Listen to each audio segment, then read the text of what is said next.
Hello नमस्कार सत श्री अकाल जी, अस्सलाम वालेकुम। उजैर इस्माइल 786 फिर नई वीडियो के साथ रिजेक्शन करने के लिए। नमस्कार, मैं रविश कुमार। पत्रकार जूलियन असांज आज़ाद हो गए हैं। पत्रकारिता के इतिहास में यह आज़ादी मील का पत्थर है। 15 साल से शरणार्थी और कैदी की जिंदगी जीने के बाद असांज आज ब्रिटेन की जेल से रिहा होकर अपने देश ऑस्ट्रेलिया के लिए रवाना हो गए, जहां उनकी दोनों बेटियां इंतजार कर रही थीं। जूलियन असांज और स्टेला असांज 2015 से ही दोस्त थे। 2022 में ब्रिटेन की बेलमार्श जेल में ही दोनों ने शादी की। जेल में रहने के कारण बेटियां पिता के साथ बड़ी नहीं हो पाईं। एक बेटी का जन्म 2017 और दूसरी का 2019 में हुआ। असांज की पत्नी स्टेला असांज ने ट्वीट किया है कि आप सभी के प्रति अपार कृतज्ञता को शब्दों से बयान नहीं किया जा सकता है। आप यानी वो सभी जो वर्षों तक असांज की रिहाई को लेकर एकजुट रहे, संघर्ष करते रहे, दुआएं करते रहे, आपका शुक्रिया, आपका शुक्रिया, आपका शुक्रिया। विकीलीक्स ने पत्रकारिता की धारा ही नहीं बदली, बल्कि सुरक्षा और गोपनीयता के नाम पर देश की सरकारों के साथ पत्रकारों के संबंधों को भी बदल दिया। 2010-11 में विकीलीक्स ने पहली बार अमेरिकी सरकार के कारनामों के दस्तावेज प्रकाशित कर दिए। अमेरिका की सरकार असांज के खिलाफ खतरनाक तरीके से पीछे पड़ गई, क्योंकि असांज के विकीलीक्स के खुलासे ने अमेरिका के कई बड़े झूठ को सामने ला दिया। पिछले साल मई दिवस के मौके पर बेल्जियम की राजधानी ब्रसेल्स में था। वहां शहर के बीच से एक जुलूस निकल रहा था। मजदूरों के अधिकारों की इस रैली में असांज का पोस्टर दिखा।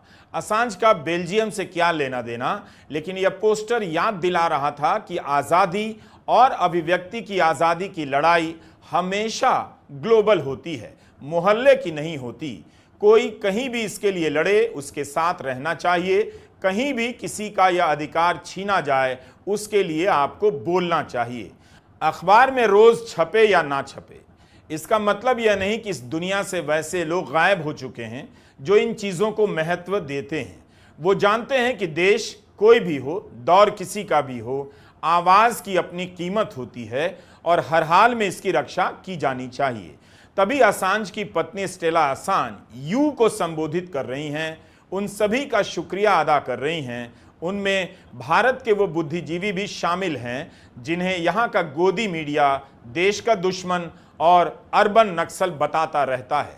अरुंधति रॉय ने असांज और एडवर्ड स्नोडेन दोनों से मुलाकात की थी। उनकी रिहाई के लिए लिखा भी और आवाज़ भी उठाई। अरुंधति रॉय हर जगह उस आवाज़ की प्रतिनिधि स्वर बन जाती हैं जहां अधिकारों पर दमन होता है और जिस दमन के खिलाफ बोला जाता है। यही अरुंधति के होने का मतलब है। अरुंधति रॉय जैसे लोग दुनिया में ना हो तो सरकारें आवारा हो जाएंगी और जनता बेसहारा।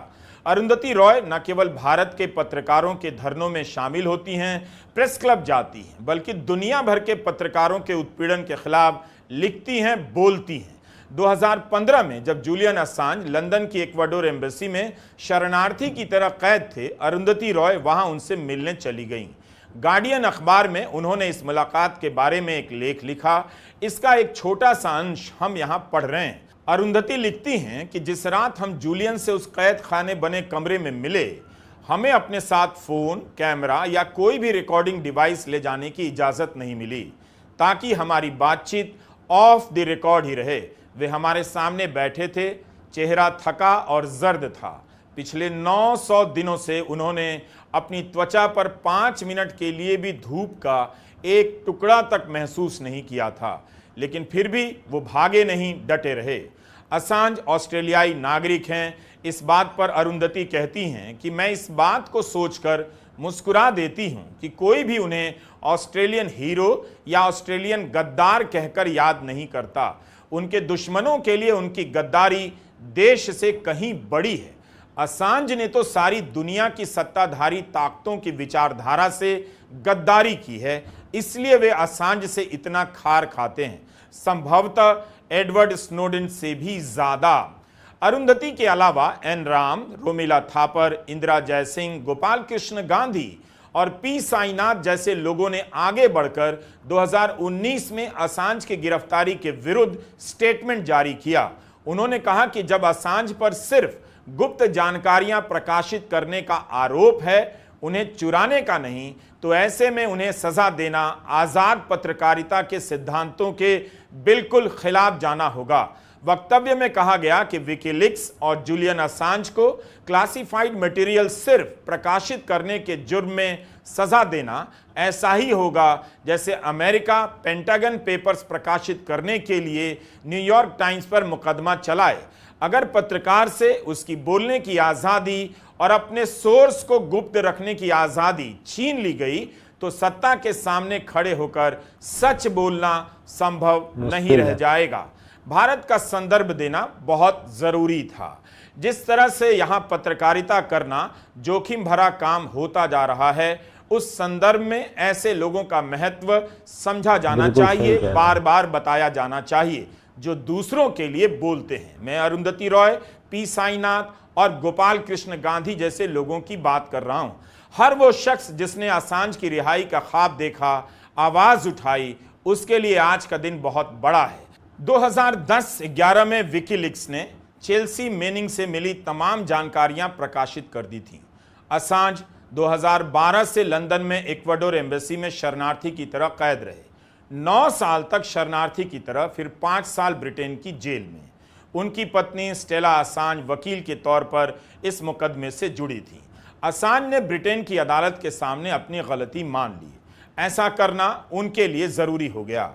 अमेरिकी राष्ट्रपति जो बाइडेन के प्रशासन के साथ डील हुई कि वे अपनी गलती माने कि उन्होंने अमेरिकी सैन्य प्रतिष्ठान की गुप्त जानकारियां सार्वजनिक मंच पर लीक की हैं। इस अपराध में उन्हें इतनी ही सजा दी जाएगी जितनी वे पहले ही ब्रिटेन की जेल में काट चुके हैं। इसी के बाद 14 साल बाद पहली बार वास्तव में आज़ाद होने और अपने परिवार से मिलने का मार्ग खुल सका। असांज ब्रिटेन की जेल में 5 साल से अधिक की सजा काट चुके हैं। अभियोजन पक्ष और सजा देने के पक्ष में नहीं है।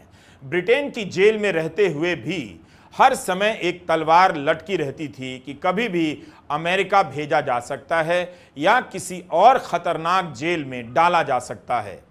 Australian computer scientist Julian Assange ने 2006 में विकीलीक्स की स्थापना की, इस उद्देश्य से कि वो इंटरनेट का सहारा लेते हुए उन तमाम जानकारियों को सबके सामने लाएंगे जिन्हें सत्ता और सरकारों द्वारा लोगों से छिपाई जाती हैं।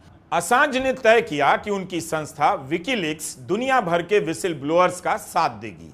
2010 में अमेरिकी आर्मी इंटेलिजेंस में एनालिस्ट रही चेल्सी मेनिंग ऐसी ही विसिल ब्लोअर बन गई और उन्होंने अफगानिस्तान और इराक युद्ध से जुड़ी गोपनीय सूचनाएं विकीलीक्स के हवाले कर दी। विकीलीक्स ने इन्हें छाप दिया। इन युद्धों के बारे में अमेरिका ने अपने नागरिकों और दुनिया से जो झूठ बोला उसका पर्दाफाश हो गया। इसमें 2007 का एक खुफिया अमेरिकी युद्ध वीडियो भी था जिसमें अमेरिकी अपाचे हेलीकॉप्टर इराक के लोगों के ऊपर अंधाधुंध गोलियां बरसा रहा था। इस गोलीबारी में दर्जनों इराकी नागरिकों के साथ साथ रॉयटर्स न्यूज एजेंसी के 2 पत्रकार भी मारे गए थे। बस तभी से अमेरिकी सरकार जूलियन असांज के पीछे पड़ गई। आज जब जूलियन असांज की ब्रिटिश कैद से रिहाई की खबर आई तो उनके बहुत से समर्थक सोशल मीडिया प्लेटफॉर्म पर वापस वही वीडियो साझा करने लगे, ये लिखकर कि असल में अमेरिकी वॉर इंडस्ट्री की इसी क्रूर सच्चाई को जनता के सामने लाने की वजह से असांज को यह सब कुछ झेलना पड़ा। जूलियन असांज की कहानी सभी के लिए बहुत जरूरी है, खासकर उन गोदी एंकरों के लिए और उस देश के लिए जहां गोदी मीडिया है जो राष्ट्रवाद के नाम पर सरकार से सवाल करने वालों पर भड़क जाता है। असांज की पत्रकारिता बताती है कि राष्ट्रवाद और देशभक्ति में फर्क होता है, उसी तरह सरकार और देश में भी फर्क होता है। जब सरकार अपने नागरिकों से झूठ बोले तो उसका पर्दाफाश करना देशभक्ति है। अमेरिकी सरकार द्वारा छेड़े गए अफगानिस्तान और इराक युद्ध और उनके बारे में अपने ही नागरिकों से बोले जाने वाले झूठ का पर्दाफाश करना ही इनके लिए सच्चा देश प्रेम बन गया। असांज ने इसकी बहुत बड़ी कीमत चुकाई। 2010 में असांज की उम्र 39 साल थी, इस समय 52 के हो गए हैं। जूलियन असांज की शुरुआती तस्वीरें और आज की तस्वीरों में लंबा दौर गुजर गया। 2010 में ही स्वीडन की अदालत ने जूलियन असांज के खिलाफ एक दूसरे सेक्सुअल असॉल्ट केस में गिरफ्तारी का वारंट जारी कर दिया। असांज इस गारंटी पर स्वीडन की अदालत के सामने पेश होने के लिए तैयार हो गए कि उन्हें अमेरिका नहीं भेजा जाएगा, लेकिन उन्हें ऐसी गारंटी नहीं मिली। 2012 में असांज ने ब्रिटेन में इक्वाडोर एम्बेसी में शरण ले ली। पत्रकार ग्लेन ग्रीनवाल्ड, जिन्होंने तब असांज के रहने की जगह देखी थी, बताते हैं कि असल में असांज इस दौरान 2012 से 2018 तक लंदन में एक हाई राइज इमारत के 2 बेडरूम के फ्लैट के कमरे में कैद रहे, जिसमें सीधी धूप भी उन्हें नसीब नहीं थी। कोई ओपन स्पेस नहीं था और वे फ्लैट से एक कदम भी बाहर नहीं निकल सकते थे।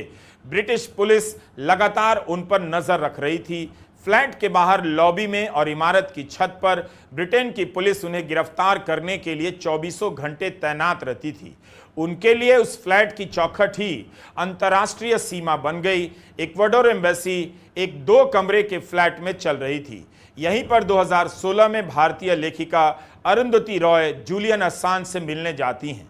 लंदन में एक टैक्सी चालक ने गर्व से मुझे पिछले साल इक्वाडोर का वह दूतावास दिखाया था जहां असांज को रखा गया था। And you must be aware about Julian Assange. Oh yes.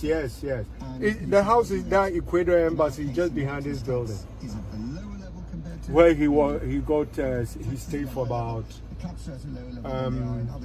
almost 6 years, isn't it? It's just behind Harrods. 2018 में आखिरकार अमेरिका के ट्रंप प्रशासन ने इक्वाडोर सरकार को धमकाया और लालच भी दिया, इस बात के लिए राजी कर लिया कि वो असांज को शरण ना दे, क्योंकि दूतावास में रहते हुए असांज को गिरफ्तार नहीं किया जा सकता था। इक्वाडोर की सरकार दबाव में आ गई। 2019 में ब्रिटेन की पुलिस ने उन्हें गिरफ्तार कर लिया और बेलमार्श हाई सिक्योरिटी जेल में कैद कर दिया। यहां उन्हें सबसे खतरनाक कैदियों के साथ रखा गया। बीबीसी इस जेल को ब्रिटेन की ग्वाटेनामो बे जेल कहती है। इस तरह देखिए तो जूलियन असांज पिछले 13-14 साल से एकाकी कैदी का बहुत ही कठिन जीवन जी रहे थे। असांज के साथ साथ चेल्सी मेनिंग को भी नहीं भूला जा सकता है। विकीलीक्स को जानकारी देने वाली डेटा एनालिस्ट मेनिंग को 35 साल की सजा हुई थी। मेनिंग ट्रांस वुमन है। अपनी पहचान को लेकर खुलासा करने के बाद भी उन्हें लगातार पुरुषों की जेल में रखा गया। 2017 में ओबामा ने अपने कार्यकाल के अंतिम फैसलों में से एक में मेनिंग की बाकी बची सजा माफ कर दी थी, लेकिन ट्रंप कार्यकाल में 2019 में जब उन्होंने जूलियन असांजे के खिलाफ गवाही देने से इनकार कर दिया तो फिर से जेल में डाल दिया गया। 2022 में उनकी एक किताब आई रीड मी टेक्स्ट नाम से। चेल्सी मेनिंग ने जब विकीलीक्स के जरिए अमेरिकी सत्ता को शर्मसार करने वाली अफगानिस्तान और इराक युद्ध से जुड़ी जानकारियां दुनिया के सामने रख दी, तब उनकी उम्र मात्र 22 साल की थी। 2022 में अपनी किताब के रिलीज के वक्त द गार्डियन अखबार से कहती हैं कि मुझे अमेरिकी युद्ध के पीछे छिपी ये सच्चाई लोगों के सामने लाना अपनी जिम्मेदारी लगी। दुनिया को वो पता चलना जरूरी था जो मुझे पता था कि इराक और अफगानिस्तान युद्ध में हर दिन असल में क्या हो रहा था, असल में मारे जाने वाले लोगों की संख्या कितनी थी। मैं अमेरिकी नागरिकों को बताना चाहती थी कि इराक युद्ध में कितनी गलत चीजें हो रही हैं।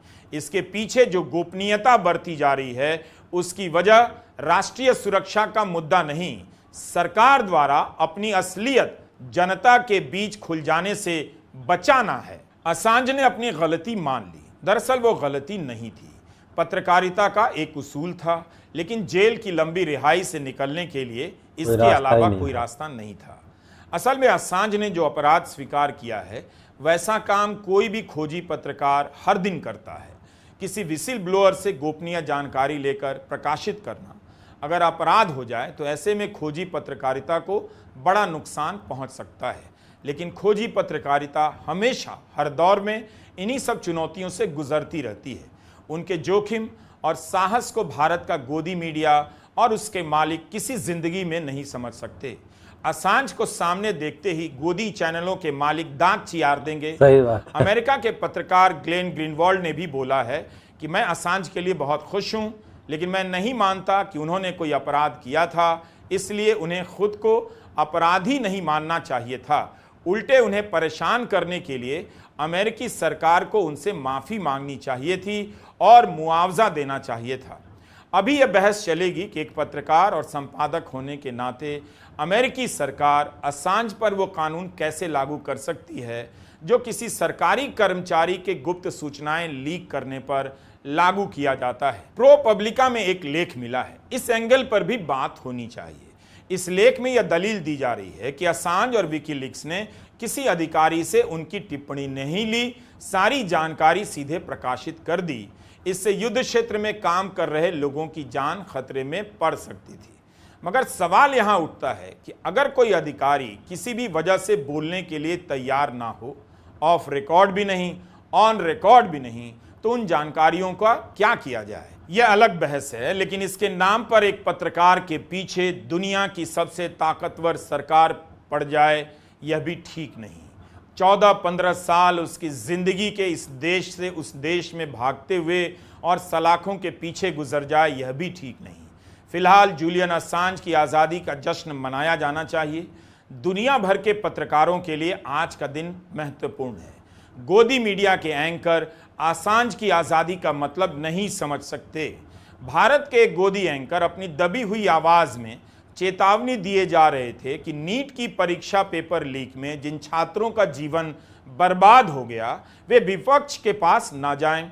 उस देश में भी असांज की रिहाई का बहुत महत्व है, इसलिए आप भी जश्न मना सकते हैं। बिल्कुल सही बात। नमस्कार, मैं रवीश कुमार।